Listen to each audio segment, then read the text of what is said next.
Welcome to dare media. పంచాయతీల్లో ఆదాయ వనరులు పెంచే విధంగా సిబ్బంది పనిచేయాల్సిన అవసరం ఉందని ఏపీ పంచాయతీరాజ్ కమిషనర్ మైలవరపు కృష్ణతేజ సూచించారు. తాడేపల్లిగూడెం మండలం పెద్ద తాడేపల్లి, కృష్ణేపాలెం గ్రామాల్లో శుక్రవారం ఆయన పంచాయతీల్లో జరిగే పనులను, ప్రభుత్వం చేపట్టే సర్వేలపై ఆరా తీశారు. ముందుగా ఆయనకు తాడేపల్లిగూడెం ఎమ్మెల్యే బొలిశెట్టి శ్రీనివాస్ తనయులు బొలిశెట్టి రాజేష్, యువ నాయకులు తోట రాజాలు పుష్పగుచ్చం అందించి స్వాగతం పలికారు. ఈ సందర్భంగా ఆయన గ్రామంలో సచివాలయ రికార్డులు పరిశీలించి అనంతరం గ్రామంలో నిర్వహిస్తున్న సుమిత్ర సర్వే క్షేత్రస్థాయిలో పరిశీలించారు.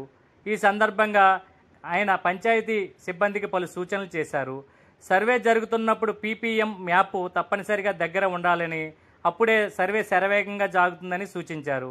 ఈ కార్యక్రమంలో జిల్లా పంచాయతీ అధికారి M Ramanathan Reddy, deputy CEO Bhimeswararao, DWAMA PD Apparao, DLDO M Prabhakar, MPDO M Venkatesh, sarpanch Bedapudi Venkatalakshmi, ఉప సర్పంచ్ వెంకటేశ్వరరావు, సొసైటీ అధ్యక్షులు పరిం వెంకటకృష్ణ, జనసేన నాయకులు అడప ప్రసాద్, నీలపాల దినేష్ యాదవ్, చెరుకూరి పండు, ఆర్డబ్ల్యూఎస్డీఈ సోమేశ్వరరావు, ఏఈ రాజా శ్రీనివాస్, పంచాయతీ కార్యదర్శి వై హరికిషోర్, రవిచంద్ర, సచివాలయ సిబ్బంది పాల్గొన్నారు.